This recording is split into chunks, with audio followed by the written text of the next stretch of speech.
ladies and gentlemen. In no particular order, you all can answer. However,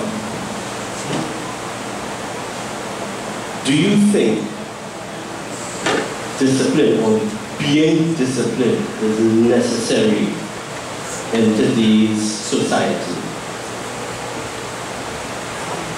Zion will start with you. No, be open, be frank about it, because we need to hear what the youth is thinking about this thing called discipline.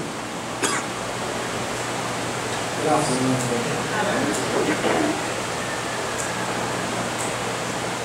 Do you think discipline is necessary in today's society? Discipline is necessary because in today's society, people take things very far. So it will start off with young children.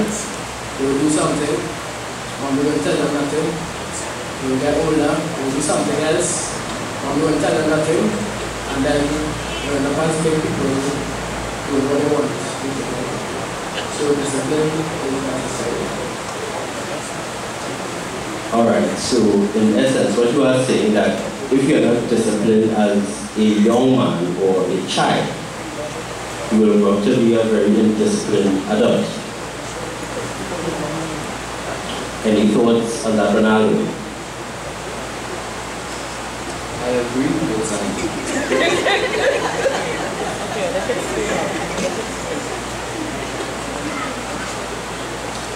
Alright, let's move on.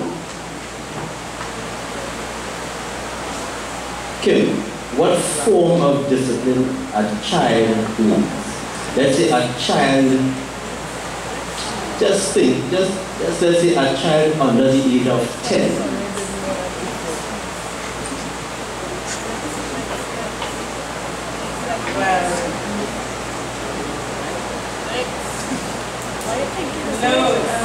Okay, so most people say legs, but I disagree with that.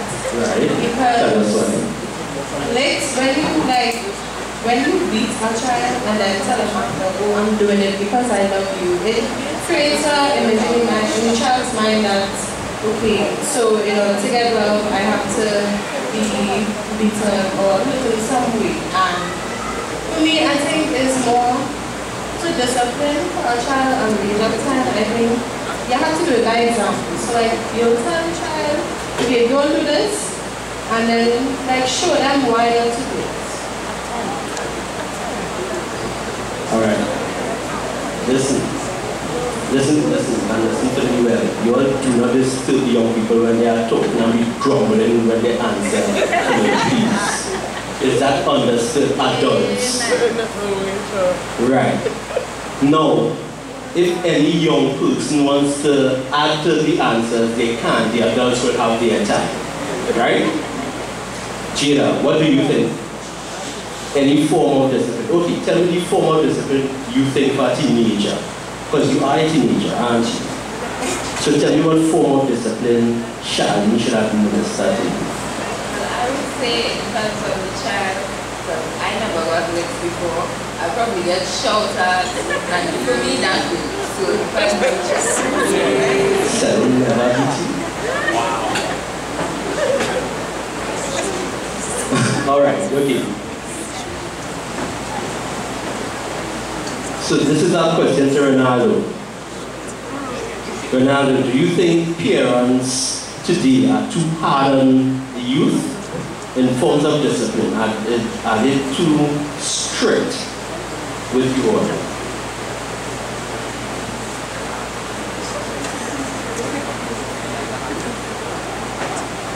Each of you will answer that question. Well, everybody is different, so some parents are very hard on their children, while others do nothing and not hard at all. And the difference varies by parents and child. It varies. Okay, Zion. Are parents too hard on today's youth? Or should they be harder, stricter, So enforce more. the second question, please, they should not. They should not be harder. Okay. I wouldn't say that parents are too hard on the children, but there are times where it's a bit extra. So, let me just use this as an example. You forget to wash the dishes, you take away your phone for a week, you tell you can't go away. Okay, let me just interject here. But you're not thinking that they told you to wash UBS 100 times in one day. Go ahead.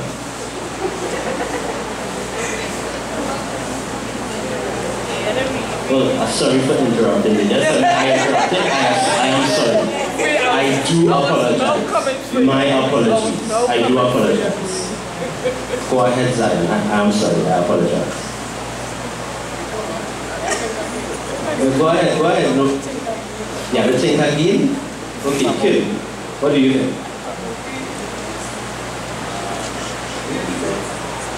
Are parents too hard on today's youth in terms of discipline? Like you have said, it depends on parents and child. But I would say for me, sometimes they are hard on certain things. And it's like when they try to tell them about it, it's like you being rude to them, and it's like there's no middle ground between parents and the child. Okay, I see one clap there. I think that's good. Okay, Gina. Okay, so I would say yes and no. Again, depends on the situation. In some instances, I find that it's lacking, and well, in other instances, you can't be so hard. But then again, you can't really relate too much. So, All right, and the final question, and this to me is the most interesting question for them.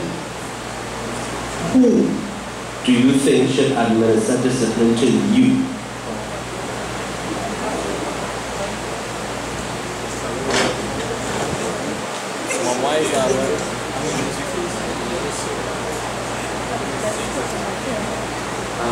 I think my mother should be the one to be disciplined because she has that not too manly strength that will do too much, but at the same time you're feeling it because it's still discipline. Alright.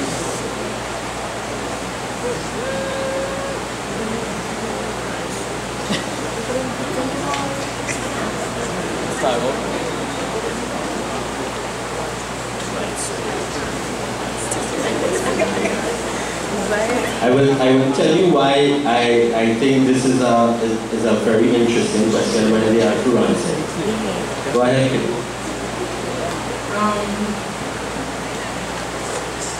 Obviously, it will be my mother, because that's my caregiver and she's already disciplining me. But my family also, like close, like aunts and uncles, they could discipline me, I guess. She gets, and she blinks very slowly. When she says, I guess, you know how they turn off the I am blinks slowly? I guess. But they ask who should discipline, but they never ask how they should discipline. Coming to that. I would say my parents, maybe my aunt and uncle, but it depends on the situation.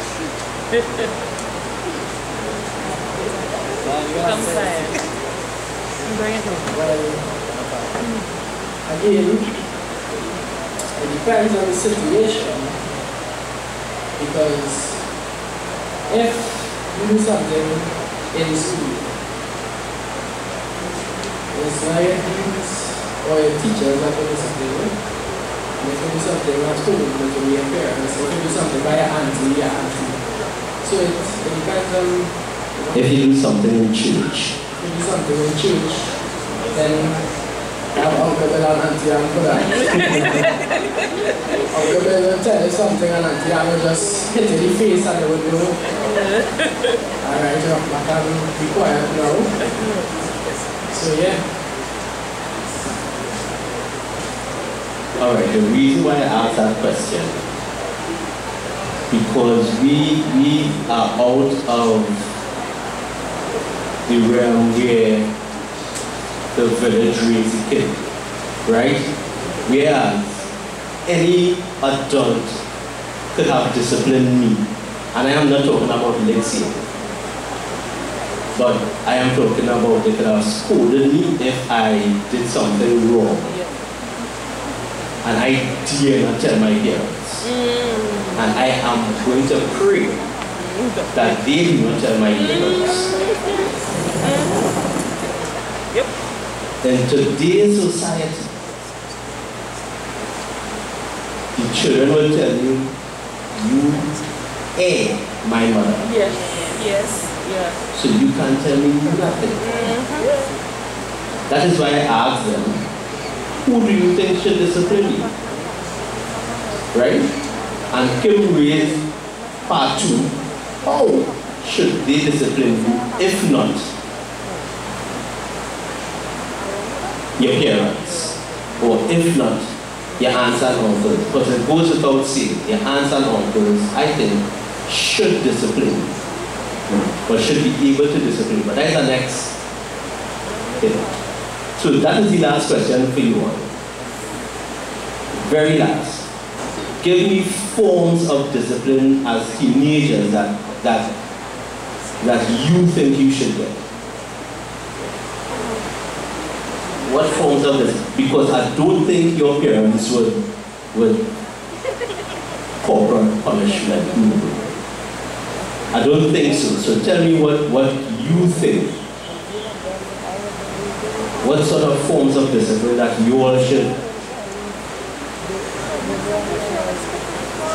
Yeah. I'm waiting. The congregation is waiting.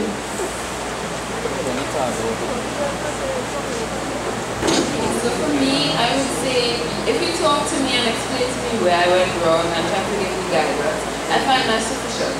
I can't really handle the shouting and I'm not really a fan of the legs talking this.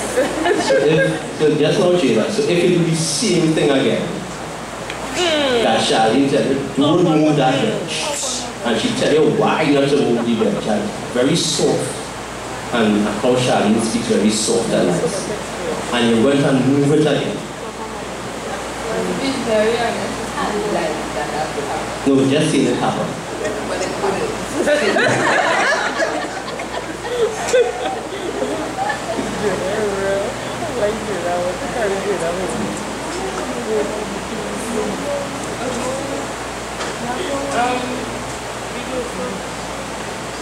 If I say anything, obviously use it by experience. Say. In a situation, Mommy will use it against her, alright? but then I get a situation, so I don't know.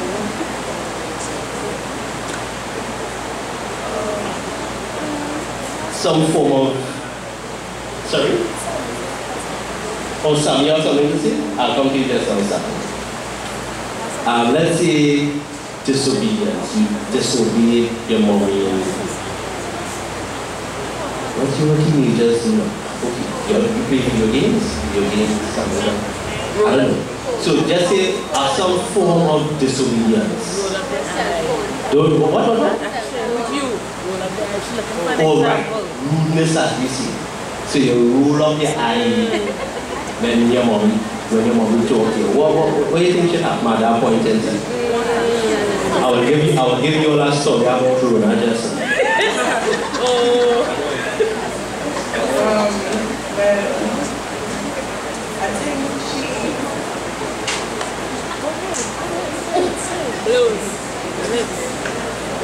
I would say legs, but... Like, she should... Yeah, like her heart, stuff like Yeah. like getting point across, like... Yes. Yes.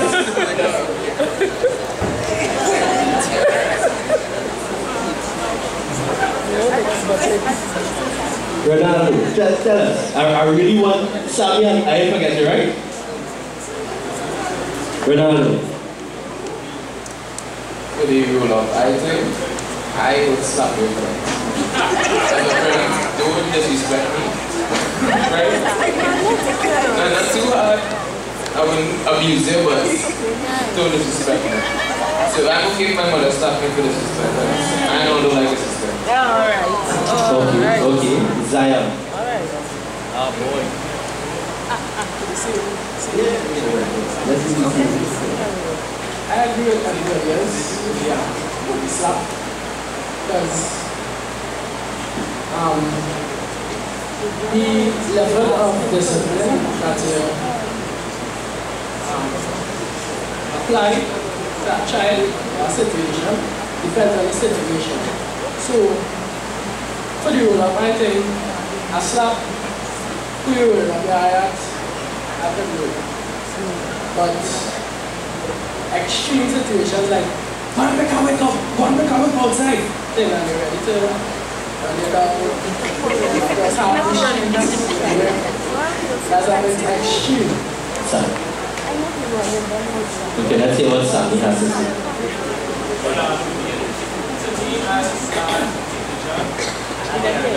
I did not hear that, Sammy. Come on the mic. Well, good afternoon, everyone. Good afternoon. Me as a teenager, it all depends on the certain behavior of the teenager, right? So like, you know, they don't say certain children will mature faster than certain ones, right? So it all depends on how mature the child is, right? So like, for us teenagers, we rather take, long time we would think licks was hell. Now we rather take licks than a talk. A talk worse than licks. Can't take a talk. A talk is like something ringing in the ears, ringing. A licks, man, like a licks up when you're like, young good. A talk does stay there, right? It all depends. So like the roll of eye would deserve a slap, right? If your parents, well, to me personally, if mommy sent me to wash the ears, I'm not gonna do it, right? That's me. My moral is I have to eat from the same plate, so I'll wash it when I'm hungry. That's me, right? So it all depends on what teenager I am dealing with, right? So like certain teenagers, you can be them. Certain teenagers, you talk or work. It all depends. Sanitary place.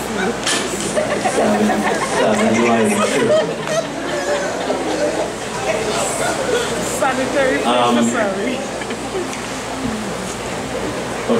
Now, Sammy made the point somewhat. So some forms of discipline are more effective than some, you will see. Alright. I want to thank these youth because I put them on the spot. Yes, well done. Right, and I really appreciate you all coming up here and seeing what you see. Hoping your parents don't really hold you up for that. You know, but I think that will make you all behave so you all wouldn't get slapped, as you see. But thank you so very much. You can, yes, just a second.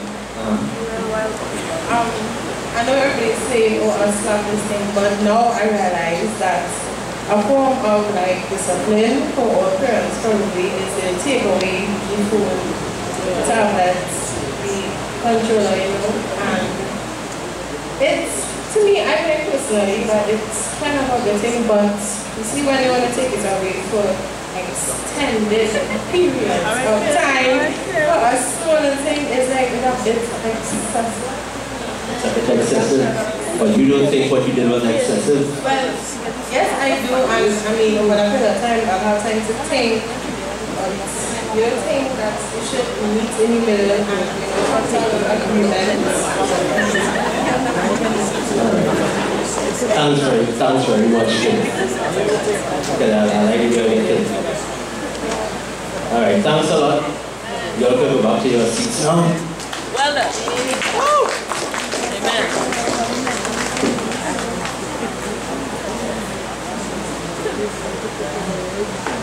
All right, continuing now. So you all heard from the children, so obviously you have to hear from the parents. And with the parents, I have 2 teachers. Right, so I would like to invite Rona, Natasha Mbalia Edwards,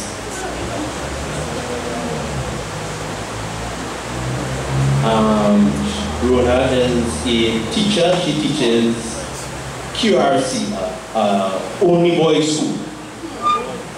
Andre Thomas, he teaches co-ed school.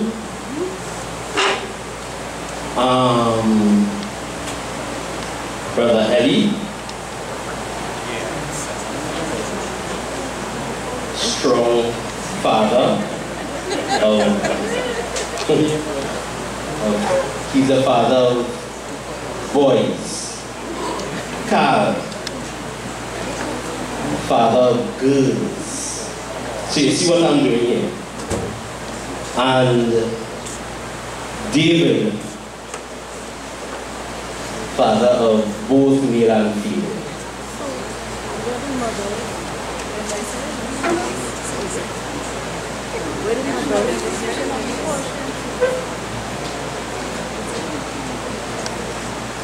Okay, I have some questions for you all also.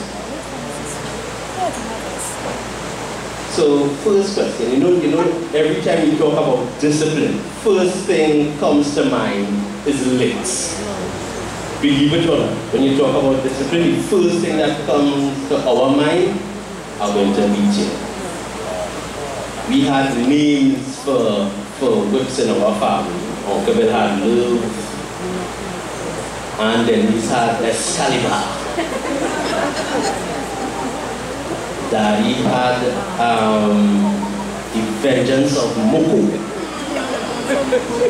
And I can have plenty names here. So when they tell you get that, you know what's happening there. But that was in my time. Licks was a staple form of discipline. If you didn't get licks, you wasn't disciplined properly. And I grew up to be a big man. I have never seen the inside of a jail cell. Yes, I'm an advocate for sharing licks. But that's why. Now, only to a certain age, that is me. It's interesting. I want to come to you because I see it twisted until the whole evening. I see it twisted until the whole evening. I am an advocate for this. I have no problem in sharing it. I have no problem in children getting licks either. So, is licks, as we say, or corporal punishment to be politically correct? Is it necessary for today? Or what are your thoughts on it? You start with the parents first, right? Because I know teachers can get a lot hurt. So,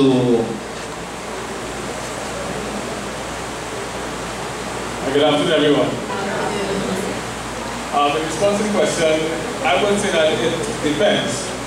Right? I am an advocate for it. Not something that I would say that don't do, because I would probably go back to my time. I grew up with licks. Right? And yes, I have seen the inside of jail cells because I work there. Right? But I would say, if a child does something that, verbally, you would see or you would know that that would not deter that child from doing that again. So sometimes there needs to be some sort of force that would be implemented. No, that doesn't mean that you would go and kill a child with licks. Right? But a few strokes make them think that, hey, this is burden. I don't want to get this burden again. So I would not do this again. Okay, before you continue, this section here, this section here, you will come sit down in the front there, please. Much thanks.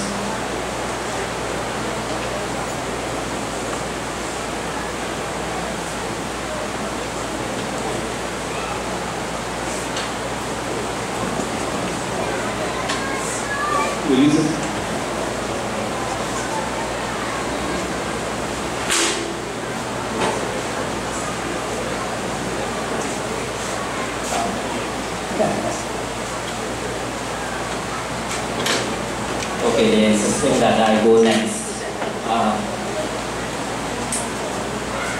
I'm trying to wrap my mind around the question. And the question is, if licks is a necessary thing in this time. Yeah. Not sure. No, let me just interject here. I really do think he will reach a teenager. Let me just interject that here. I wasn't thinking teenage age either. Yeah. So thanks for the clarification, but I wasn't thinking teenage. We're talking children, right? Children under maybe 10, 12, that kind of age. Right, 14, 10. All right. I didn't grow up with much licks. So for me, licks is a last resort. It's not as we see today in some quarters, no, or in some quarters, yes, it's a last resort. So, I mean, again, I sat down there and I listened and I heard everybody saying depending, and again, I also have to say depending. You know, sometimes I'm moving around and I'm looking at children and I'm observing children and I'm seeing parents scolding or beating the children out in public, and sometimes I wonder to myself, do they have to do that? You know? Is it that they have to behave like that, the parent that is? Is it that they have to behave like that? Can they find some other way of disciplining that child while in public or in private? The child does something, a slap or two, all right. So, I don't know if I've answered the question, but let me just summarize it again. It all depends on the situation, on the child. It's a last resort. It's not a first resort for me. Yeah? Good evening, everyone.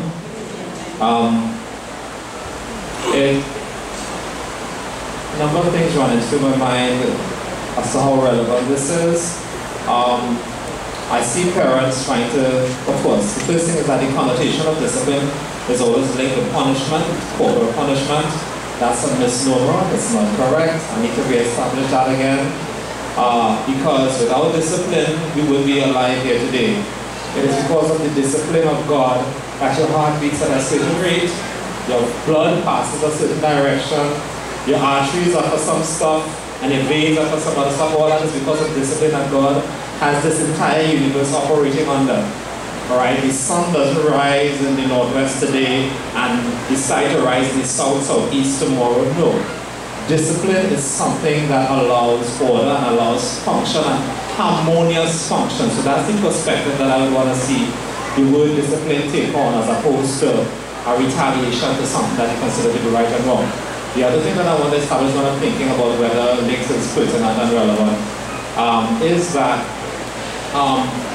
a lot of times parents don't set the correct parameters, and they react to embarrassment, they react to shame and other things like so on and so on. And it's almost always never after certain, in other words, the child crosses a boundary line that the parents has an imaginary line in their head and blow! Stop! And the child, and you realize, well, listen, no, don't do that so on. So this is the first time that this line has been crossed. And your option is to shut the child into, that's not, I disagree with that. So a parent should set parameters and boundaries. These are the established boundaries here. And this is, parenting is tough, because you have to do this on the fly. And if you don't set the right platform, then you find yourself being reactive rather than proactive. So for me, discipline is a last resort. I try to talk as much as I can. My last resort is, I will try some punishment. My last resort is to hit. I can count the number of times I have to spank some of my kids. I can count on one hand, right? Because you want, and then the last thing I would say before I leave is that the parents also need to consider the age appropriateness of punishment and instruction. So a parent has to make themselves understand what stage the child is going through and what is expected of them at a certain stage, and depending on that stage at which your child is at, there is some form of punishment or correction that is commensurate, that lines up with that stage and age of the child. Right? So yes, discipline, but that's holistic discipline. The rod as a last resort. And never, if the parameters are not set out by the parent, then the parent needs to do a lot of talking before they decide to raise a whip for the child.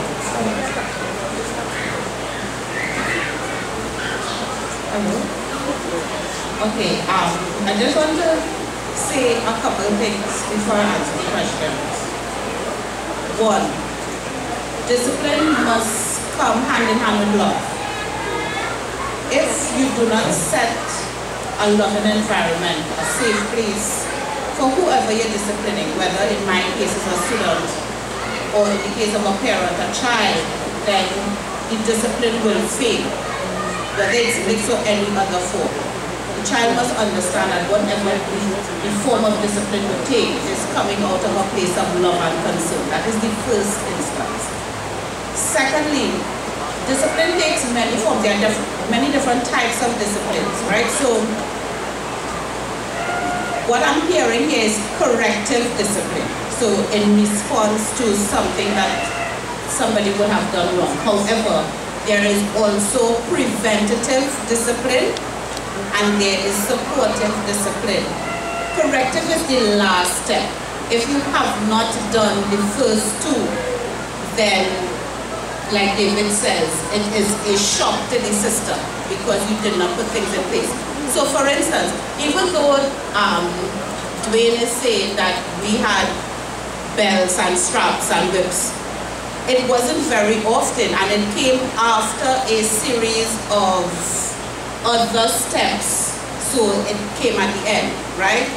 So, and when it came, it wasn't, well, I don't want to say it wasn't traumatic because Lex is always traumatic, but it wasn't like the end of the world because we understood that it came after several steps were taken, right? So that I believe that one, it must come out of a place of love in the first instance, so that I distinctly remember, I was a very rude child, right? My eyes were forever rolling. It's a wonder they're not stuck in that position. I was always choosing and my mouth was always up. That was me. I don't think I've improved much as an adult, but that's another story. And so I had a lot of discipline coming, but my parents never hit me, and I'm dealing specifically with that because that's coming up. My parents never hit me in anger. Never. I distinctly remember Daddy taking drives when I drove him past a certain point. Right? I remember Mommy as well intervening at certain points when she realized things getting sticky. And that is because, you know, I was a little handful to deal with, right? But the licks was always the last resort. And even for me as a teacher, it is easier to discipline someone that you have a relationship with, that you've established a caring relationship with. Now, I would discipline any boy in the school that I see going off course. However, it's easier for me to deal with somebody who sits in my class and who understands who I am, who I have a relationship with, and they understand that Miss not just riding the back or coming down on them for nothing, right? Because they understand who I am and they understand what they're doing wrong as well, right? So I believe that discipline must take place in love. Everything must come out of love. But even when God disciplines us, the Bible says, whom he loveth, he chasteneth, right? It comes out of a place of love. And the child and the student, in my case, must understand that the discipline is coming from that point. Even though it is harsh, it is coming from that point. Amen. If you wish. Just remind me of the question. You were talking about links. If I agree with Lex? or not? Okay. If it's relevant today. I believe, yes, it is relevant today. As most people said, according to situation. Now, by the time we receive the hardened criminals that we deal with on a day-to-day basis, in Form 1 to 5, licks has already expired in terms of usefulness. So, you can beat these buntas from now till, and nothing will happen. When whichever Minister of Education, in her wisdom, decided to remove corporal punishment from primary schools, that is where the breakdown began. Not that licks was the solver to all problems, but nothing was put in place in terms of that is how they used to discipline primary school children back in the day. So by the time children reached high school, the place for licks has long gone, meaning that even if we were supposed to be teenagers, nothing would happen. Most likely you'll just hear more dead teachers than anything else, because they will have a vendetta against you. The time for licks, I believe, is when the child is in his formative years.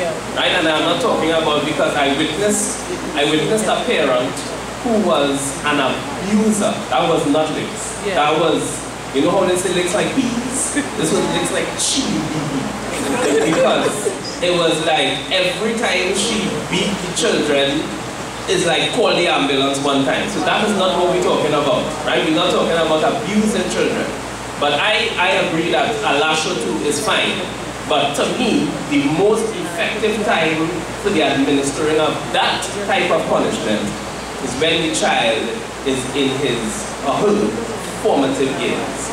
The older the child gets, the more the parent, and I'm not a parent, the older the child gets, the more the parent, to my knowledge, should move away from administering licks to other forms of discipline. Alright. The other question is, now the questions I'm throwing out here, any parent, any adult, anybody as a matter of fact could answer if you wish, or have a comment, raise your hand and we'll acknowledge you. Okay? You have to speak loudly for everybody to hear, or come to the mic.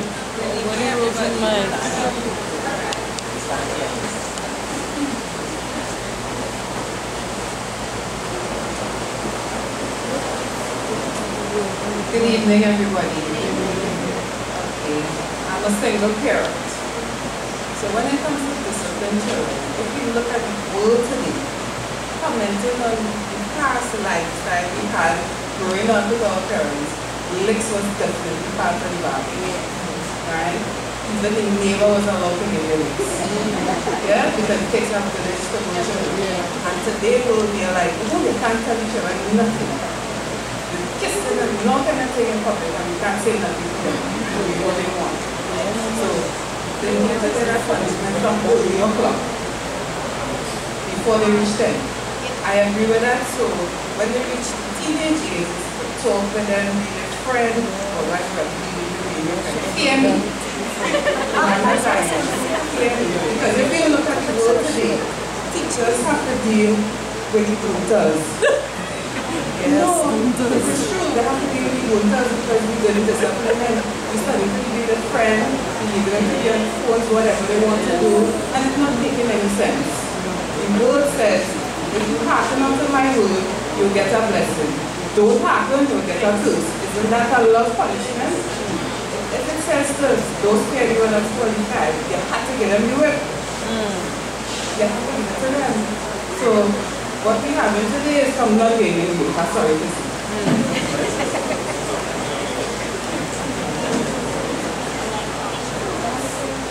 Okay, let me ask this question before I'll move on. So mainly for Rona and Andre. Can you be friendly between students who were properly disciplined at home versus who aren't or who won't? Yes, I can see it in their faces. When I walk into a class, I don't have to ask who grew up in a home with 2 parents. You can see it in their faces. I have learned to be able to tell Just by the behavior, by the look, the unsettled nature, you can tell those who were disciplined properly at home and the others who were just dragged up, so to speak. You know, sometimes we say they weren't brought up, they were dragged up. You can see it, even without them saying anything.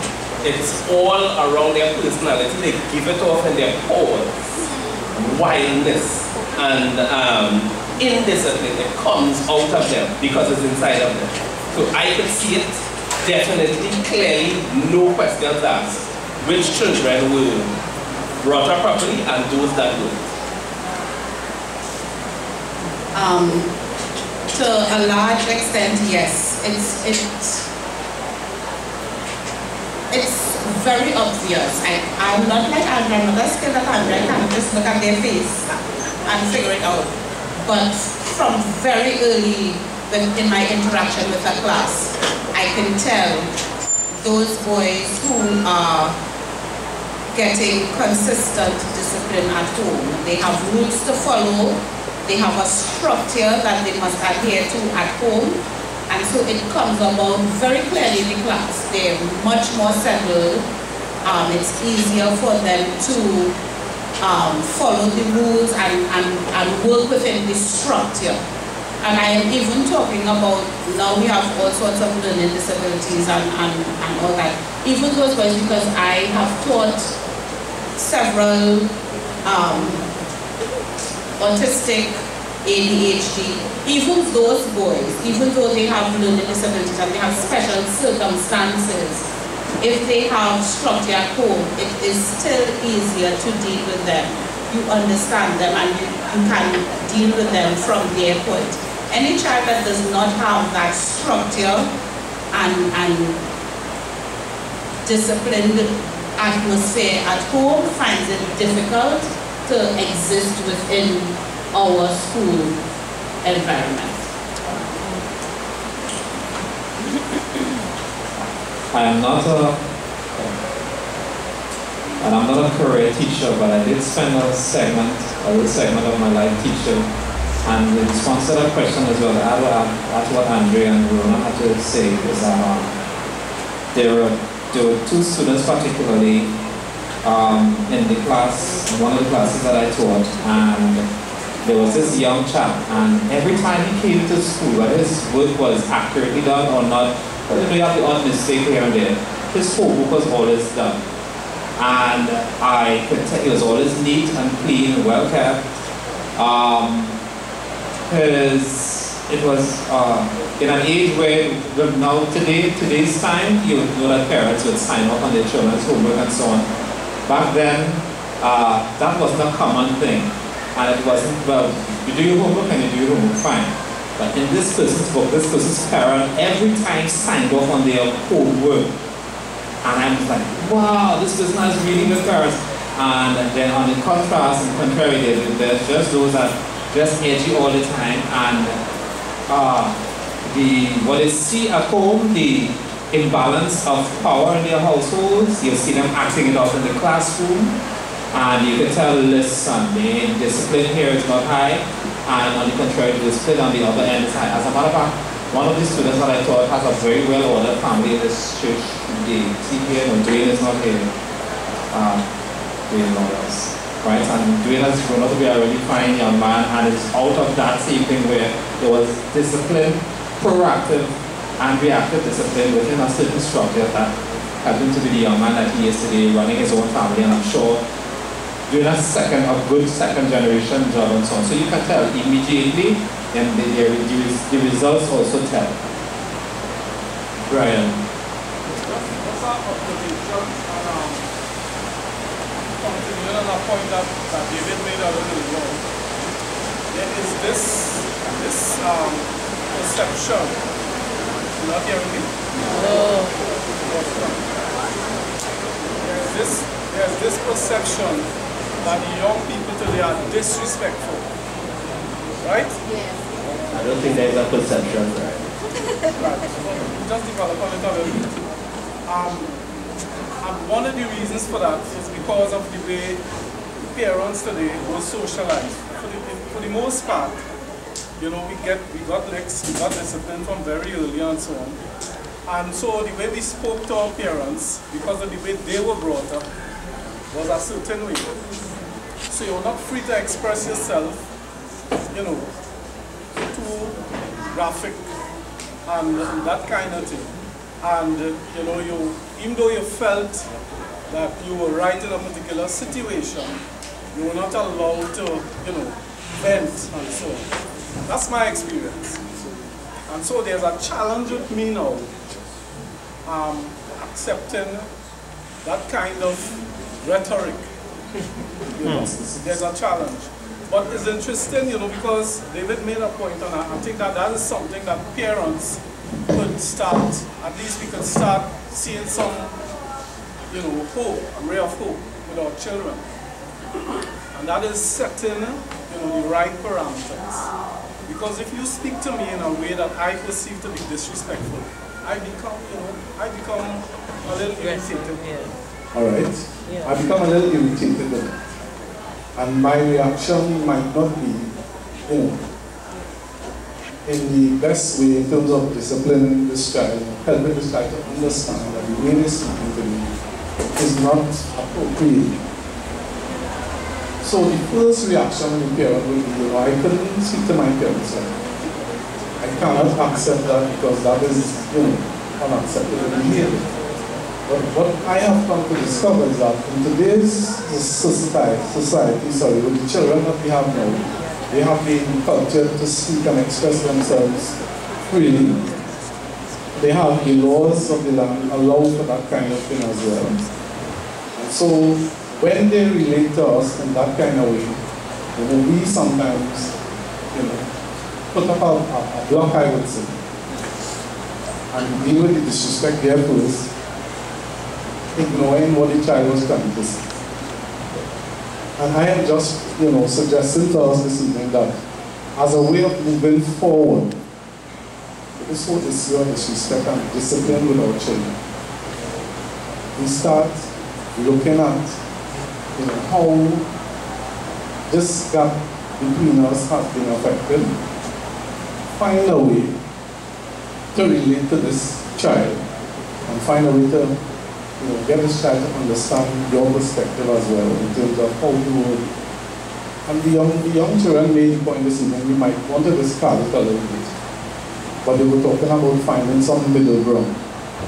He made that point. Sammy, I just need to say this. You know, if your parents tell you to wash your ears, wash your ears. No questions. On your fingertips. Right? Because as they show on the parents, it's up to them. They comply and then they complain. So, not wanting to say much more, you know, I think that we can find some middle ground. Try to establish between these children of ours and ourselves, you know, some middle ground as to, you know, this is how I grew up. And I tell my son that all the time. You know, you don't tell him. I ain't taking all disrespect. But he don't see that as disrespect. That's the point. Find a way to get that across to them. Make them understand how we grow up, how we feel about certain things. They need to express how they feel to us and get some kind of middle ground. I think that will be start, you know, integrating this parent-child relationship. Just to add something quickly, I have girls. I have 2 girls. Most of you know, especially my older daughter, Lauren. Lauren has a lot of lip, and I can't take it. Lauren has to answer and question everything. So I always tell her, like Brian, and I'm thinking, I said, you can say anything, do not be disrespectful. Even to her sister, even if she's telling her sister something, I said, you could tell her anything, do not be disrespectful. But Lauren, and she said, but Daddy, I said, don't dress straight back. Don't raise your hand and but Daddy. But as you raise your hand, my hand will come down. You understand? Like just me. But don't what that mean. You understand? Now I'm going to ask the question. Should your children be be afraid of you, or should they be afraid of what you can do? I'll just give you an example. I'll just give you an example. There are things when I was growing up I didn't do because I was afraid of what my father will do. I wasn't afraid of my father, not even in the least. You understand? And my father, he could have real beat. I don't know about Ronan or getting beaten. I get level in that.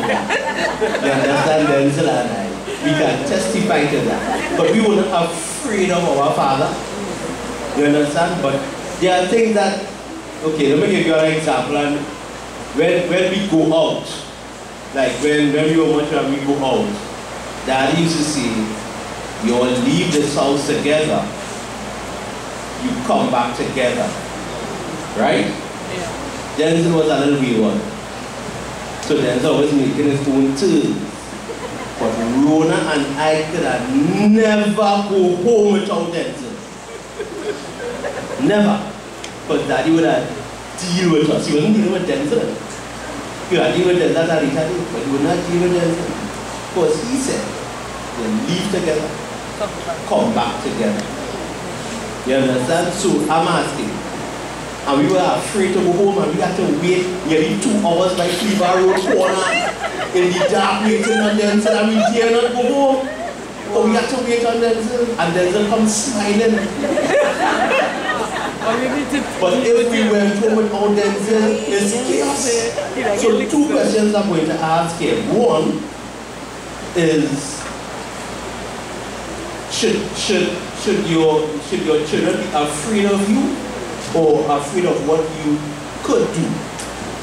And the next question is a real ticklish thing. So I'll ask that after you all answer this. Is there a difference? Sorry. Is there a difference between those two things? Yes, of course. Of course. There's a difference between being afraid of somebody and being afraid of what they can do.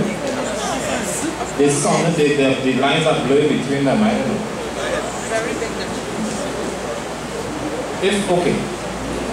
Okay, is it, let's take it the exploratory way. Can I be afraid of somebody without being afraid of what they can do? Yes. Really? And is reverse true? Yes. Can I be afraid of what somebody can do and not be afraid of the person? Well, if that is the case, then I'm ill-equipped to respond to this question. Alright, I was going to answer for David, but before I answer for David, I would answer the question I was asked. Are the children to be afraid of you or to be afraid of what you can do? Right? I always have this concept of my family as a lion pride. Or you all know what a lion pride is? Right? Alright. For Brother Howard, National Geographic, Lion Pride. You have a TV? Yeah. Alright. Now, in that Lion Pride, there's one male. And that male is the king. There will be several females, but one of the female is the matriarch. She's the head. She disciplines the other females. Right? So she ensures that they are in line. Now there are young males coming up in that pride. And there are certain things that those young males could and cannot do. The young males are going to emulate the father. Right? When they're old enough and they feel, well, I had enough of this pride, I'm moving on. The father and the mother have no problem with that. They can leave. One form their own pride, find themselves out in the wilderness. The young males who want to challenge the father. No, but there's a different thing. The father done, he would discipline them. And whatever form that discipline would take, they would now know that, hey, there's one king, and he's in charge. When he's overthrown, then another king takes over. Right? So, as I said, I think of my family as that pride. There's one king, and that king is me. There's one queen, that queen is my wife. 2 young sons coming up. Hey, you are the young princes. And you growing up, you follow the instructions of that pride. Alright? Once that pride stays, you follow the instructions of the pride is happy. There's happiness forever. You can ask them. There's happiness forever. Once you step out of bound and you decide to challenge the order of the pride. Not only the king but the queen. When you challenge one of the younger princes. Then there's a little chaos that will take place. Alright? Now they're past the age where physical discipline will take place. But there's removal of certain privileges that will take place. And the privileges will be things that no one will hurt you. Alright? A lot of us are familiar with Maslow's hierarchy of needs. Right? Now they are thinking of implementing another one. Wi-Fi. And I saw my wife did it a couple of weeks ago and I was like, yeah, I was still, oh Lord, they did not do that, but she took off the internet. Yes, ma'am. Take the box, everything, and just put it in class. Right? No internet, anybody. Now listen. Yes, ma'am. Listen, man. These young fellas would have done anything you want them to do. So are we talking about the washing wares? Those boys were washing wares, cleaning house. I came back and made the house clean. Yes, ma'am. No Wi-Fi. The house was fucking clean. No Wi-Fi. They would have done that, right? She never washed my van. He just come over. I didn't want to wash the van. He washed the van. Josiah make up bed, clean house, wash the bed, he making pancakes all that. And only because the internet was removed. Yes. Right? Yes. So, as I mentioned, physical punishment, that passed to them. But I'm going to hit you when you do it. Yes. Right? Because my parents did that to me. There was physical punishment, I would have passed that age. But if I one particular time I really want to go and pick up with some stones and mans and all. And listen, she did not ask me to do anything, I was just doing it. And you know what the answer said? You're not good. Yes. Yes. And I was like, you're not good, but I don't feel like sending it. And she came out with a reason when I go down and I started crying like a baby. And I'm mad. I want to mash up everything inside. When I went back, I was like, okay, I understand. Right? Probably something that, I probably thought I did, but I didn't do. Right? But to answer David now with fear. Right?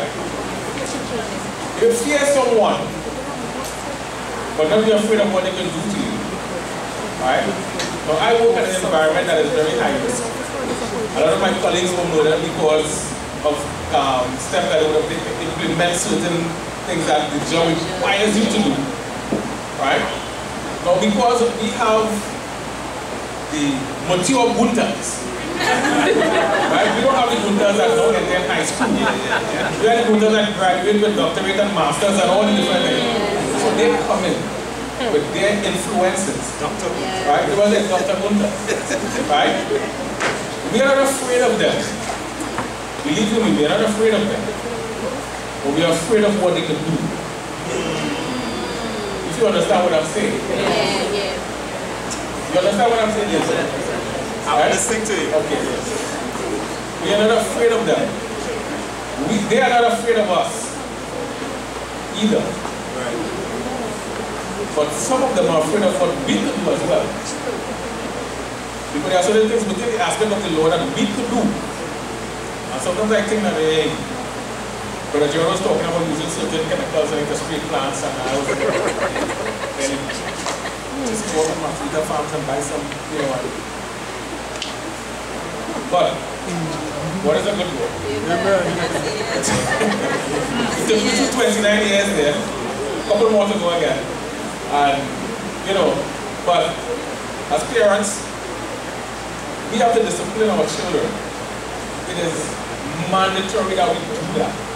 Because if we don't, there's an aspect of discipline within the gangs on the outside that they would have to perform. If you don't, the gang leaders would discipline them. Right? And I give you a surprise for me when I just joined the service. And they had me working in the warrants department, and they had the CR came, and the CR was a criminal record. And this young man was there and they checking age, name, sex, relation, religion, SBE. I was like, what? So you have like this? Yes, sir. So, really? What we know? So I just follow the wrong company and end up there. Right? So take it in. We are there also. Not only in the uniform, but in the other uniform. Right? And not just stealing purses. They are committing crimes that are maximum. You would never see them outside again. Right? Some of them are pastors' children. But I was shocked. Right? But instead, you know, pastor so and so, I said, yeah, that's my father. I said, what? And he said, I think I'm going like my father. So, say it again. Discipline, take in different aspects. But if we don't, we could lose some of our children.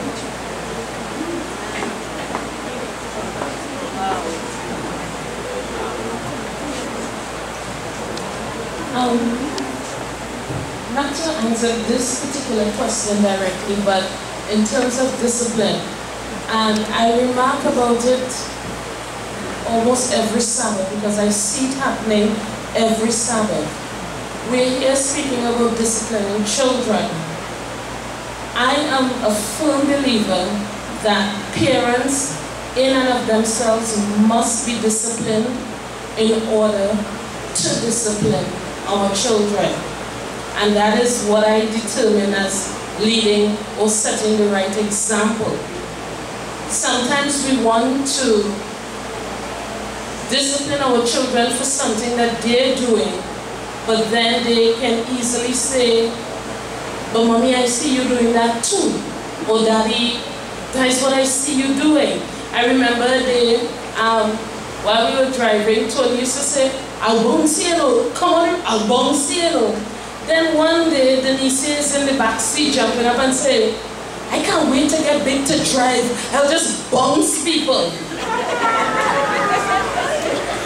And so we just started to look at each other and we realized even the things that we are saying, our kids could want to emulate. So even within that, we have to be careful. I will not sit by here and say that I was a perfect parent. Trust me, there were times I remember having one of my daughters scaling a wall because the mad blood left my foot and went to my head and I had her up on the wall. Not here, not today. But then after I realized I don't want my children to be afraid of me like that. So I want them to understand. I never disciplined any of them without a discussion. So we discuss things, and if I realize that I did not discuss a matter, although it is burning me to the core, I prefer to discuss with them first. So when they get the discipline, it worked, or it wasn't a shocker to them. I remember one day, Danielle did something, and I said to her, I put 2 slaps on her, literally. 2 slaps I put on her. And then she came back and she said to me, Mommy, I did not appreciate that lash. So I'm looking at this child and asking, do you even know what appreciate means? Anyways, so I said, okay, let's discuss it. And she said to me, I didn't like how you beat me. I said, okay, I can agree with that. Let's talk it out. I said, how many times have I spoken to you about this matter? And I see the little finger went up. For in time she reached 3, she dropped her hands. And then she said plenty times. I said, okay, so I've spoken to you plenty times on this matter. How many times was I supposed to speak to you some more? She said to me, Mommy, Who knows? Would it have made a difference, Danielle, if I had spoken to you one more time? She said to me, Mommy, who knows? Maybe, maybe not. And I said, that's why I spanked you. Because if at that age, you could come to negotiate with me and tell me if I had spoken one more time, but because I spanked her at that time, you know what she was telling me? We would never know the results because you went ahead and beat me. But you already checked on your finger how many times I spoke to you on that particular matter. So we have to be able to know our children. I cannot safely say that they never got licks, they did, but hitting was never my first option. Never my first option. And usually when we hear discipline, and for me there's a difference between discipline and punishment. Punishment, I just slap you off the back, I don't care what results come out after it. But I think I'm growing young people and I want them to be disciplined young people. So therefore I try very hard to be disciplined. And the example I was using, every Sabbath morning, let's take away the visitors who don't know the process. But every Sabbath morning as a rule, Brother Frank will have to get up and ask us to move our cars from in front of the church. Adults are doing that, not children. So when they grow up and they get their vehicles, what are they going to do? Come and park in front of the church. We have to set the example for our children to follow. Thank you.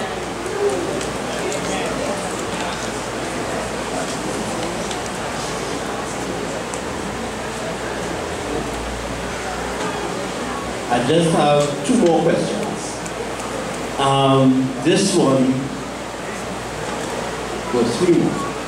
This one is kind of tricky. How much is too much discipline? What do you consider too much discipline as a parent? Let me tell you why I'm asking that. I'll give you an example from my life. Right? The examples from my life and, I'm asking the questions. So, one day, I like playing with fire. Up to today, I like playing with fire. So, one day I light the bicycle tire in the storeroom. Now, rubber don't out easily. Right? So I thought I out the fire. It continued to burn. So when I realized what had happened, I locked the door and I threw the key inside the store. Stupid now, I was young and stupid. Let's say it always has spare key for every door in the house. So I threw the key inside the store. Mommy came home first, smelled the smoke, went and investigated. She didn't ask a question. She came and she beat me immediately. Solid face.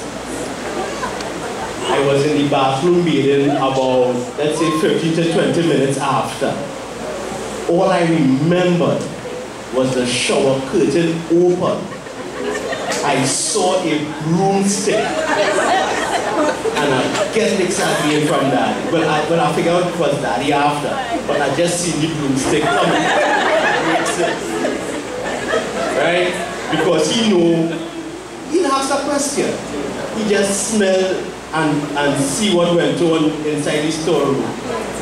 They know nobody else playing with fire except me. Because I love it. I used to line up leaves and light leave and watch the fire straight up to the back and the etc. So he beat me. Now I get licked in less than half hour from both parents. Wasn't that too much? I love it up to this. Yeah, but I love it, but I don't use it so much. So isn't that too much? So what is too much? Because why asking that? Because I can't remember which one said, parents give too much discipline, whether it be licks or taken away, or it actually border abuse. So let me ask, what is too much? One is taken away too long, abuse also. I'm asking the parents. No, I would ask the teachers that, because I know role that take away people's stuff and they hold to the man thing. So I'll ask the teachers that.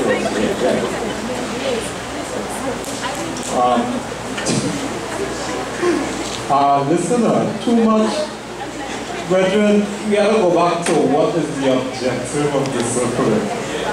You can't divorce that from that. You're baptizing somebody, see how raising a hand there in the name of the Father, the Son. You're baptizing everybody up here. I'll tell you something. It is the objective. What is the objective of this arm, of this aspect of discipline?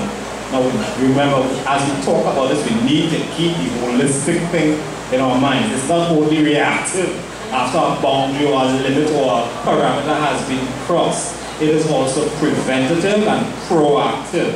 Alright? And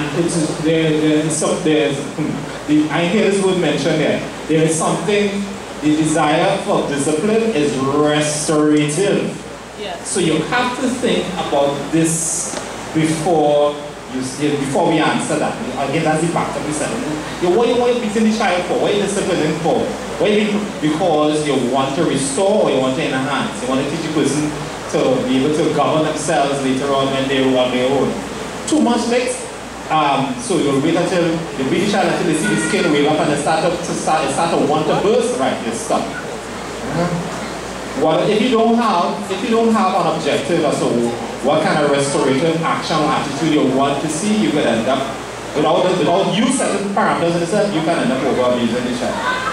Right? So you're holding them from the internet for too long, or when it is corporal punishment, too many lashes, and every time you pass, you feel the rage inside. You know this sad thing? A lot of us have problems with our children with the issues of ourselves that we see in them. And that's what we tend to hate the most, and that makes us cross the boundaries of discipline. Because you see something in a child and you struggle and you have it yourself. And with your self-righteous, high and mighty self, you pretend it, but you know, it's a serious psychological, but it's forums like these that have to dissolve some of these things. So yes, there is something like too much punishment.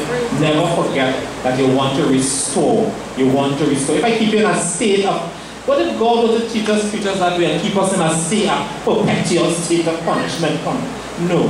You got to have limits, and there is something like too much. But when God restores us and He buries stuff in the depths of the sea, as the scripture says, He doesn't come back and get to work us to the same thing. Every time you pass and you watch David, you bandit, you take the 2 pound of banana and you pay the man for it.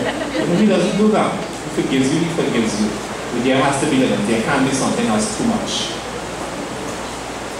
Ever wondered why so many of our young people are being wounded or they're killing each other? Why is that this particular age group of young people, this generation of young men that we're losing and will never ever get back? The question is asked, how much is too much? Some of us, the older folks, would have grown up with a certain level of discipline, right? Discipline from home, extensive with brother, big sister, nephew, neighbors, would have implemented some sort of punishment on us. So we now would have grown up in a particular area where we didn't want to bring any sort of embarrassment to that area, right? We didn't want to bring any embarrassment to that area. And as, you know, knowledge increases, some of us are very intelligent. We decide, well, hey, you see that mix I got before, I got to go find children. So psychologists would have come up with a lot of different ways in which we could have, you know, implemented the American and the European culture into our local culture children down here, and decided, well, hey, time out. You take a time out, you're in the corner and have a seat, and then you discuss this later. One time I'm going to declare food for your father. That's what. So you take a time out. When Daddy comes, Daddy and I would have a little chat and we will decide how this way we're going to discipline you. Alright? And because of this, we are losing, or we have lost quite a lot of our young people. Right? Our culture But the culture that we came up with, and the culture that's still around, right? Hasn't worked. Hasn't worked. It may have worked for one or two, but hasn't worked. If you look at the statistics with regards to the age group of the young men that are dying and killing each other, 14-year-old get found with a firearm with 17 rounds of ammunition in it. A 14-year-old. What does a 14-year-old do with a Glock 9 with 17 rounds of ammunition in it? You want to shoot bird? No, he's not going to shoot any bird. Don't tell me to shoot up a sling and shot. Right? And it's showing what he bird afterwards. He ain't going to commit crime. And he probably a senior man in the gang group. You understand? We're losing these youths. And I'm saying this passionately because I am seeing them each and every day. Some of you just reading about them. When you see these little ones' faces, just look at these young men and these young women, and these are the same faces that you're seeing. Right? And we come up with all these psychological reasons as to why it is we should not implement punishment to our children or discipline them. And this is a generation that we are losing and we have lost. Right? Some one of us, you can't say, right, let me put it this way. There isn't a person here who have not been affected, right, or had a relative or family or friend that have been snuffed out before their time. Yes. And I say before their time, meaning that they're going about their merry way. And so the opportunist with a firearm decide to look in. But when you have and as a matter of fact, I'm killing one. Right? You can identify with this. And I'm saying that there's too much discipline. There is something like too much discipline. There definitely is something like too much. We don't want to discipline our children in anger. Right? But sometimes at the spur of the moment, you just have to react. You react, check yourself, then you probably explain afterwards. Right? But I'm saying again, our culture, this culture of Trinidad and Tobago, right, that we grew up with, we grew up in, some of us older ones, we're very intelligent, and we are, we want to adopt some of this US and European culture to bring it into our children. We are losing them. We have lost quite a lot of them, and if we continue, we'll lose more. Right. Ellie, you said a lot. And I'm sitting here and I'm listening to the discussion, and I'm hearing the word discipline and punishment being used interchangeably. Yeah. And I know sometimes we mean punishment, but we're saying discipline. So if the question is, could there be a thing as too much discipline? And if we define discipline as the different facets, right, adherence to law and order, boundaries, and so on, there can't be too much discipline. However, if anything is used in a way that it was not intended to be used, then it's being abused. Yeah? So if punishment is used in a way that is not intended to be used, then it's being abused. I have this saying, and I constantly repeat it to one of my children. The thing you do will either work for you or work against you. I'll repeat it. The thing you do will either work for you or work against you. So, and I constantly repeat that to her so that she would think before she acts. She would think about the consequences of what she's doing. Because that's what discipline is about, you know. Discipline is thinking about what we do before we do it. Discipline is certain habits that we develop, good habits that we develop, right? So if there could be too much punishment, yes, there could be too much punishment, especially if it's the wrong type of punishment. But if it's the right type of punishment, it could never be too much.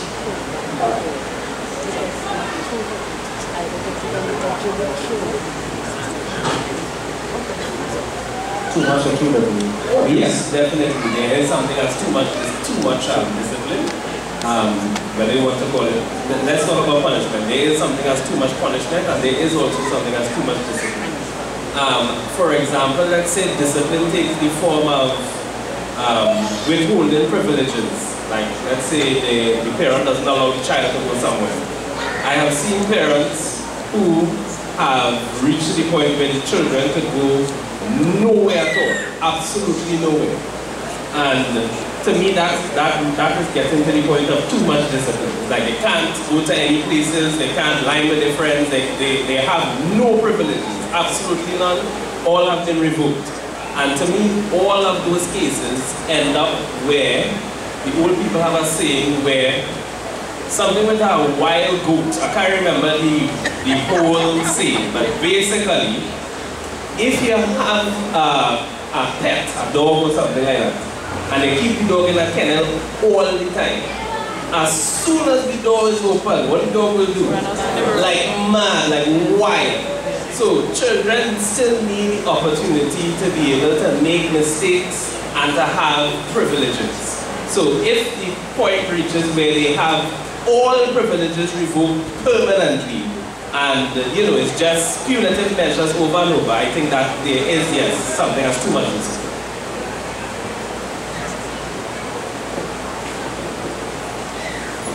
Howard. Yes, you have 2 minutes.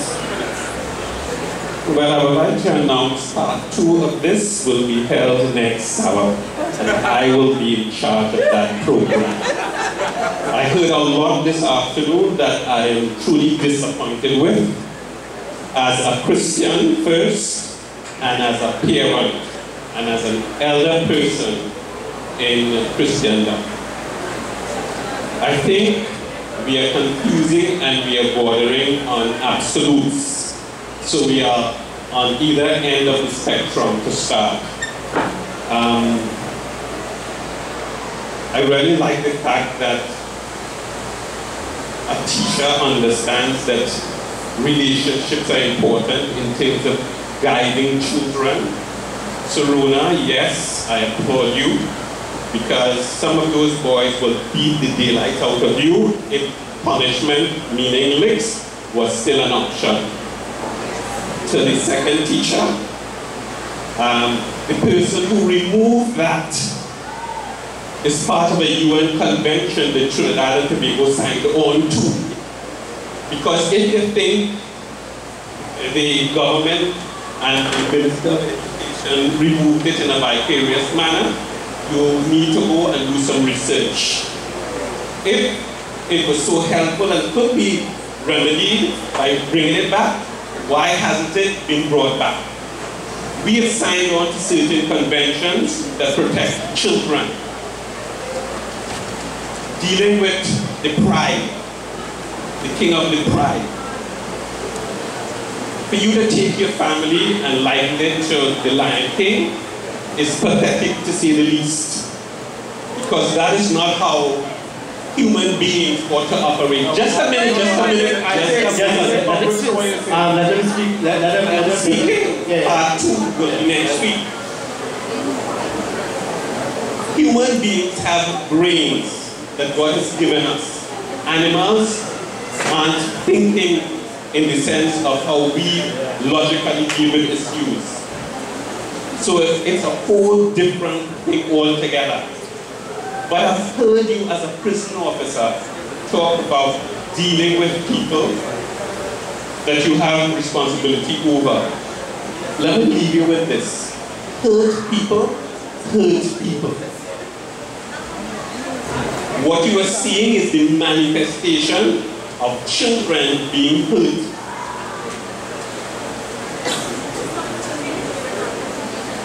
10 more seconds. Mr. Daddy, I like the fact that you are dealing with discipline as opposed to punishment. Because what is really discipline? Discipline is how we guide and cultivate people to accept norms in a society. And we are using the Bible. Here, my challenge with what is being discussed today. We are taking it out of its context. The book of Proverbs was partly written by Solomon, who we accept as the wisest person that ever lived. But Hezekiah also was partly responsible for the book of Proverbs. We are now taking literalism and applying it in a Christian context. And we Christians are clueless about how Jews related in their environment. We don't understand what those terms mean. We are trying in the limited knowledge of our culture. Let me explain. I've heard a lot of things here, wrong side, back to front. Children. There are several words used for children in the book of Proverbs. In fact, throughout the Bible. It talks about the suckling child and so on. And there were age appended to those names or those descriptions. Do you know, if you were to really try to apply, no child under the age of 13 were to be given any physical punishment? But let me bring you all up to date, because if you don't understand the context in which this Bible that we are trying to relate to, if we don't understand the context, we're totally misguided, as I think we are. 2 more seconds, sorry. 2 more seconds. Girls were married from the age of 12 to 18 in that time. Boys, 13 to 17. So beating a child who was really an adult, according to that culture, was literally non-existent. But from our Christian perspective, we are not predisposing our knowledge of mercy and grace. How does God deal with us? He's merciful. He's long. Say that again. Right. So hear me now. God will come in part 2. All right, thank you. We'll get on the part. Let's move on. Thank you. We're going to move on now. We're going to move on now. Final question. Final question for the panel and whoever else. Final question for the panel and whoever else, and then we'll take the final comments from 3 other people. And Thierry, I saw you. Brian, I saw you. And Sam, I saw you. So the final question for the panel.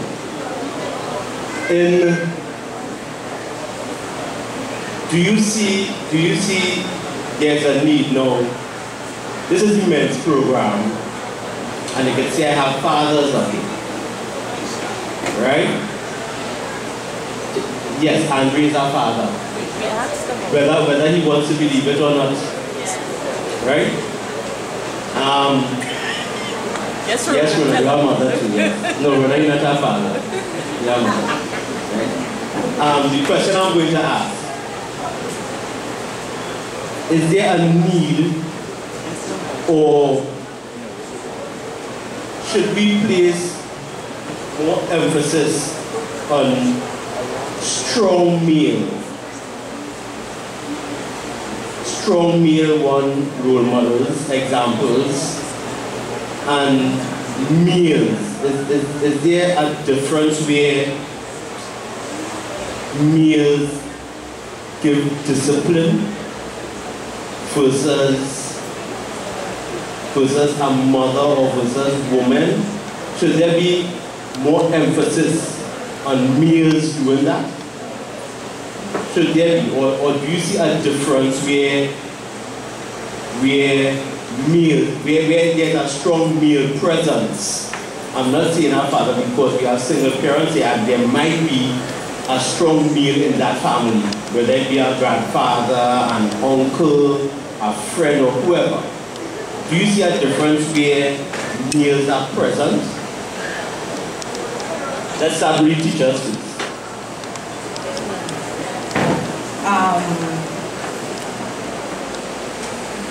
Well, I teach boys, as you said before, and it is a unique position as a female teaching boys. Because you really have to, I have to balance my instinct to coddle and spoil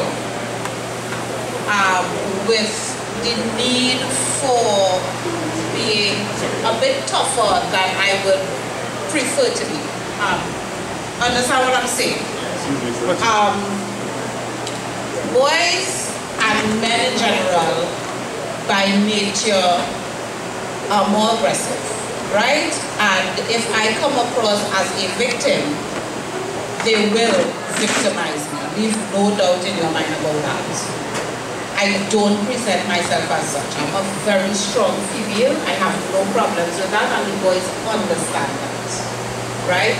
At the same point in time, the way that I would deal with a boy who is in discipline is completely different from the way a male teacher would deal with a child, right?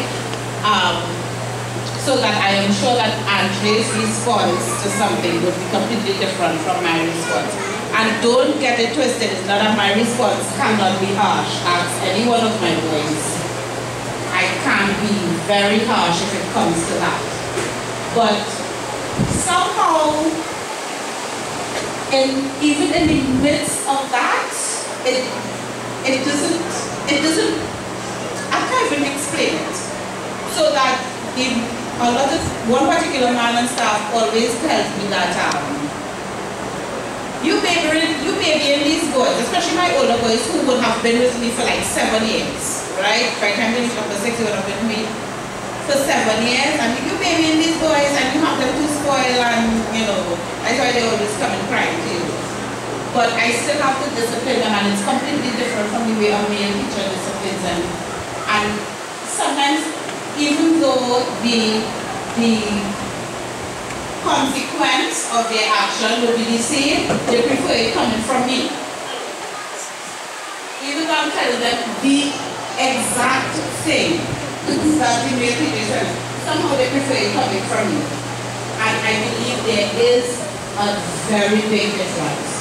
I also believe that because I teach boys, I see my boys suffering as a result of not having a strong male figure to emulate, and somebody that they want to pattern, not somebody who is necessarily forcing their ideal on them, but somebody who the boy himself recognizes as, this is the kind of man I want to be, right?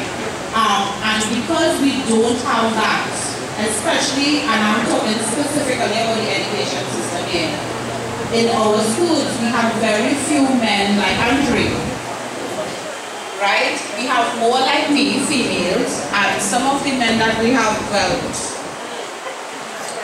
it's best we didn't have one, right?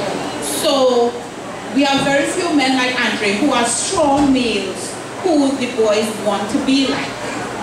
And that is causing a breakdown, a further breakdown. It doesn't help that a lot of them are coming out of homes where they don't have the father figure, right? So they're coming out of homes where they don't have the father figure, coming into a school where they don't have strong role models.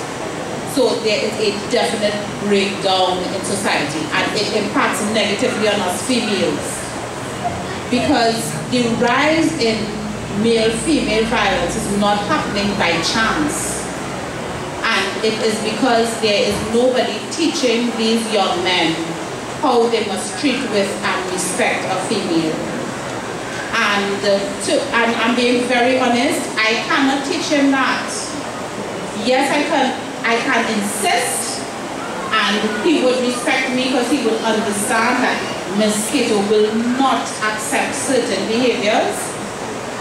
But after he leaves me, if there's somebody who is weaker than me or quieter than me, the disrespect goes to that person, because there is no male showing him this is how a man operates with a female, this is how a man respects.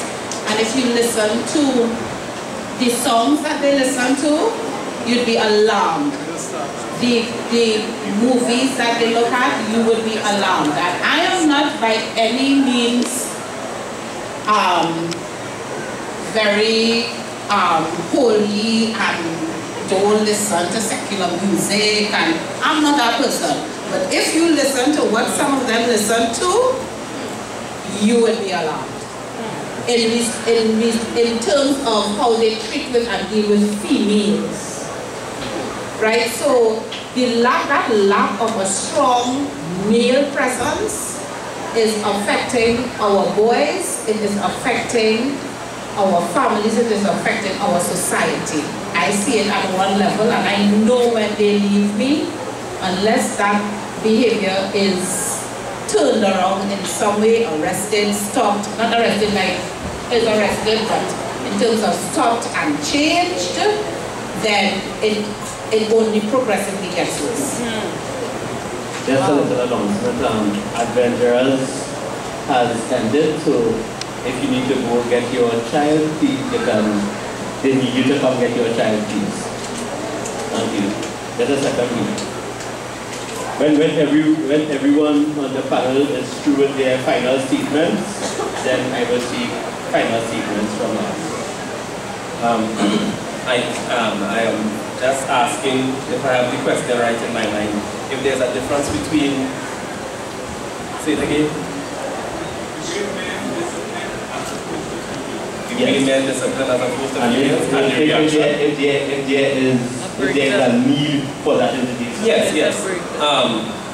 There is a difference between the way children of both genders or sexes respond to people in authority of both genders. Because my school is both female and male, I have seen the way that students react to a man versus the way they react to a woman. I'll give you all the aspects very quickly. There is, I am relatively tall, I am 6'1". There is a male teacher on staff who is taller than I am. He is 6'4". So he is really tall. And he is what you, for better want of a term, a man's man. He usually gets along real good with the fellas, play football with them, basketball, everything. And when the biggest of the big fights break out in school, the boys would respond to him. So he will run up in the dance when the whole school fighting. We're not talking about 3 and 4 people fighting. We're talking about 76 fellas fighting at the same time. He would go and he would get them to stop. And that is different from, there's another male teacher on staff who the children cannot stand. So it doesn't matter. Really, at the end of the day, it matters, but sometimes it doesn't matter. The person who they listen to that is male, it is because they relate to him very well. So when he speaks to them, they will listen. There are other males on staff, they will never take them on. They will just, whatever, I really don't care about you. That is how they will react. And from my research, you could say, over the years, I've been teaching for 15 years now. This is what I have noticed. You can disagree, it doesn't matter. This is what I have noticed. It is more detrimental to a child to not have a father than to not have a mother.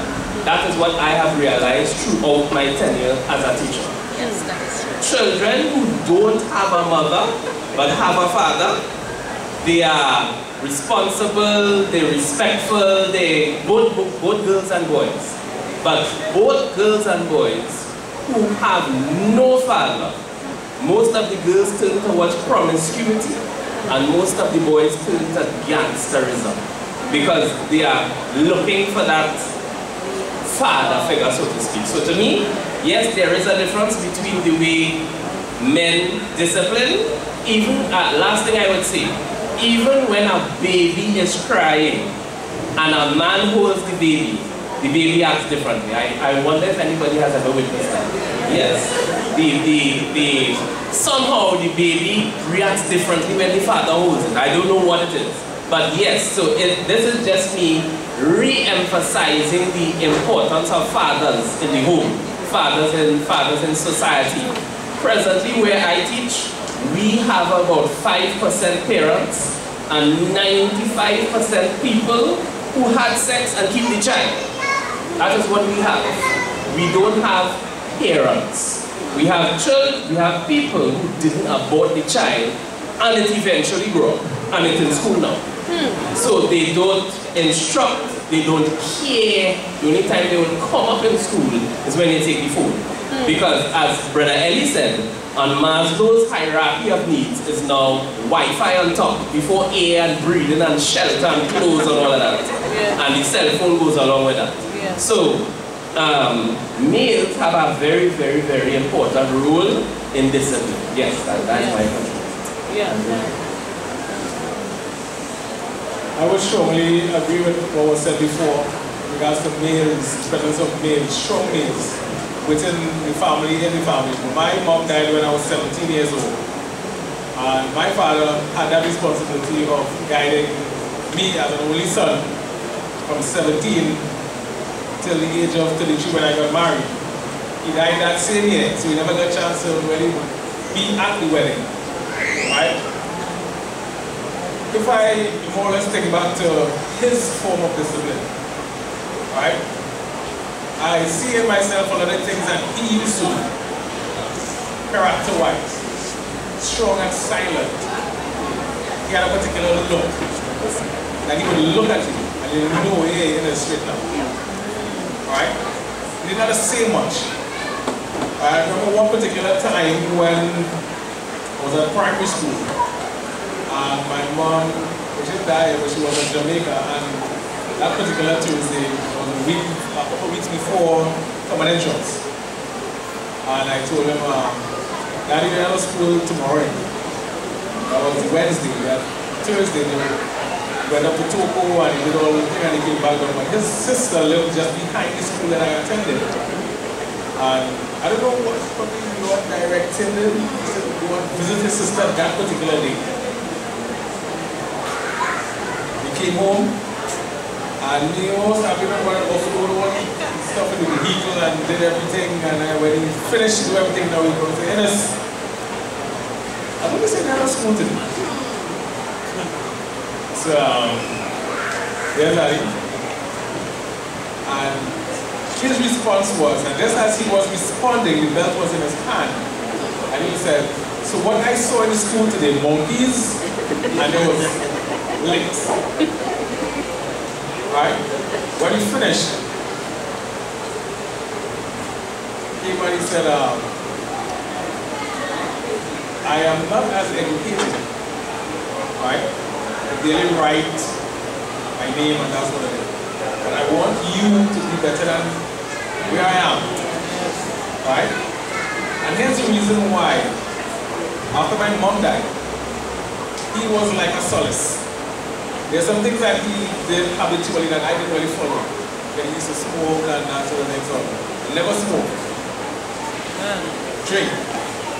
That sort of thing. But I place it within myself, discipline myself enough that I ain't going to do that. And I'm going to ensure that whoever offspring that I am able to provide is not following that path as well. Right? I discipline myself in doing things that, you know, would help form a good character so that my sons would see that and want to adopt and do something just as or even better. Right? And what I'm seeing now from them, there will be some hiccups. Some smoothness has to take place. But I'm seeing some young men who, you know, make me proud to know that, hey, I would have contributed something good to society. Right? Their mom did quite as much, even more than I did. Right? But what I try to instill in them is that discipline. And not discipline in regards to punishment-wise now. Discipline that I'm speaking about is discipline yourself. To do something with yourself and be strong enough to know, hey, I have to form this particular character this week, and this is what I must do repeatedly. Alright? Okay, I love to go and exercise. I love the gym. And I took them there from there, they were 2 and 4 years old. Got a bench for them and they sat down in the gym while I'm working out and that sort of thing. Now they need gym more than me. Alright? And they have a challenge on you. I want to say that every 16 and digging on you. That's okay, I'm waiting. The other one today, I just want to look, I just want to kind of say, okay. And that's how I started. Alright? So I would say that there is definitely positive influence on young men, children, the boy or girl, the presence of males. Strong, well-disciplined male. Right? Well-disciplined male who has, you know, a love for God. Because if you're well-disciplined and don't love God, it's, hey, listen, you're fighting a losing battle. Right? Thank you, brother. The simple answer to the question is yes, and I will give a few quick examples. Looking right here within this church, and look at the children's department in the juniors, and I'm being specific, I'm talking about the juniors. And let me ask the former juniors, my former juniors, hasn't it been different with the males as opposed to the females? You want to answer? Yeah. Yes, right. Right. Thank you, Sammy. I'll make a second example.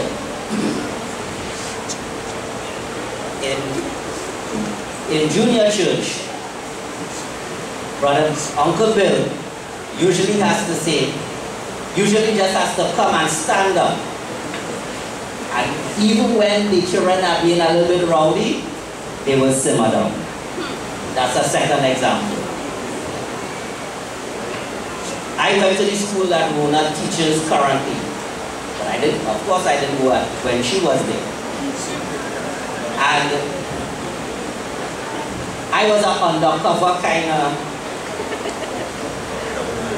troublemaker. I was not troublemaker, I was undercover. And because there was a strong male influence, being the principal and other male deans in the school, the level of discipline and the discipline among the boys at the time was a lot stronger, I would say, in my days. I'll make another example quickly. I've been doing insurance for 20 years, but before this, I worked as a camp director in the older ones of us will know the youth camps. The younger persons won't know the youth camps because they don't exist today. But we know the youth camps, right? The older ones. Those were the places where we sent what could have been considered functionally not academically inclined students. And because they were not academically inclined, they also had discipline problems. And I worked in one camp which was run by a female director. And in spite of the fact that she was a strong personality, she could not control the boys the way some of the strong male directors did. And I remember two in particular. The one in Shadramas, which was the camp run by the female. There was a director, from the time he stepped foot on the camp, every man jacked straighten up because of his measures of discipline, his measures of discipline. But his discipline won because he's a disciplined person, and his methods of punishment, right? Yeah, he started working and cleaning the yard. And I remember also in Tobago, there was also another director who they called officer. And once he stepped on the camp as well, discipline changed.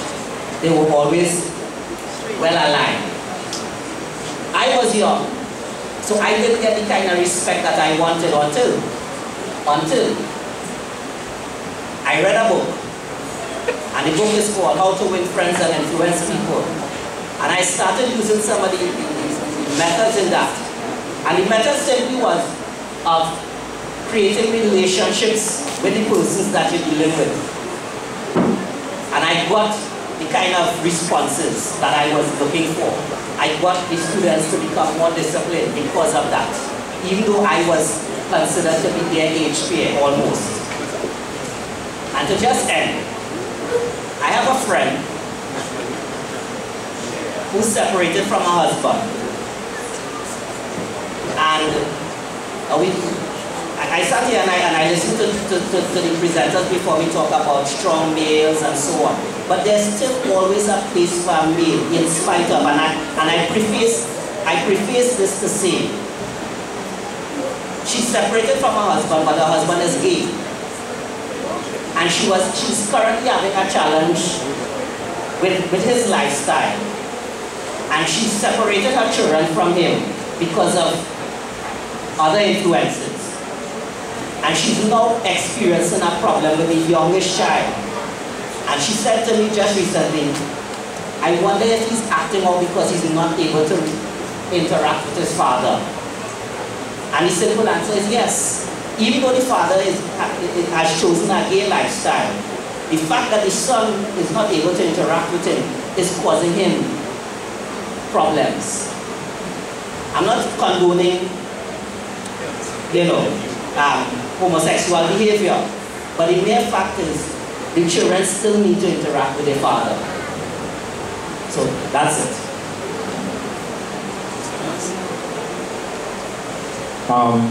I see wealth. I'm glad I've seen lots of electronic devices around us. So this is a lot of good ideas being shared, and I'm good to see nice conflicting opinions out in the force. A nice forum. I'll read one sentence out of Education, page 287, that says, the object of discipline, Sister White says, is the training of the child for self-government. He should be taught self-reliance and self-control. We'll say that again. The objective of discipline is the training of the child for self-government. So our discipline, whether we're male or female, should be geared towards that child growing up to be independent, self-reliant, and being able to exhibit self-control. I grew up with a single mother. I don't know what it is to have a father over me or discipline me or tell me come here or come there. My plug is for the men of the church to stand up and be real men, and to look and seek out the gentlemen in the church that don't have fathers around and be a father to them. Amen? Amen. That's my plug. Because whatever little I am because I had brethren in the church that look out for me. Knowing that my mother was a single parent and my father wasn't around, I got with an aunt who kind of played the role, but just a contrasting management style that they had. By all references, I should have grown up to be a sissy, having grown up with a mother, per se. You know, that's to be perception, but no. I had some but little other factors. When you went to, I feel that school you went to, I probably went to that school you went to as well. Can't remember. But being in an all-boys environment also helped to inculcate certain things, and I had some strong male presence there. But in the church, brethren, and I was in church Sunday night, Wednesday night, Sabbath, AY. Sunday night, Wednesday night, Sabbath, AY. Year after year, and the males from the church impacted me. They didn't really discipline me, but I was able to choose from amongst them whose model I would follow. And some of them, I see them now, and I tear up when I see them, because I'm realizing now in retrospect that these guys are really like my father. They sound like Kenneth John, Keith John. These guys, they weren't really my father, never beat me and so on, but they would come and they would look out for me, and they were that missing male factor in my life, right? So much that before my father passed, it was my birthday some years ago, and this is what my father did. We sat down in the car together, but this is after years and years, and I've done a big man with my family and my wife and children and so on. This is what my father did to me. And today's your birthday? And what's that? I felt weird. I felt like, whoa. I I felt a calm. I felt a reassurance that I had never, ever felt before. And I was an adult, I own car, family there and so on. In the male input is critical.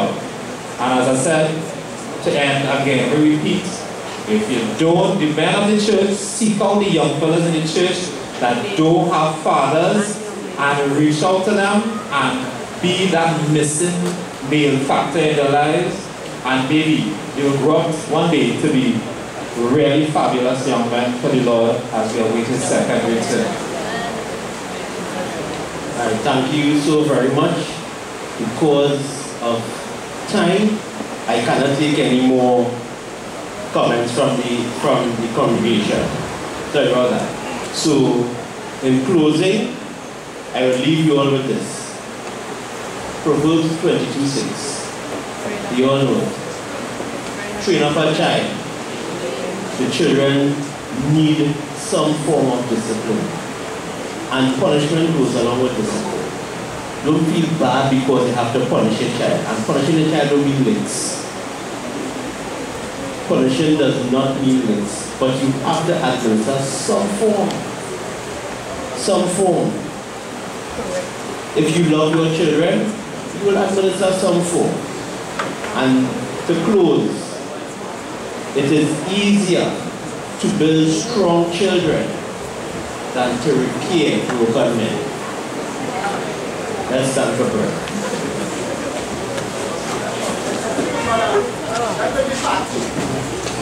I can't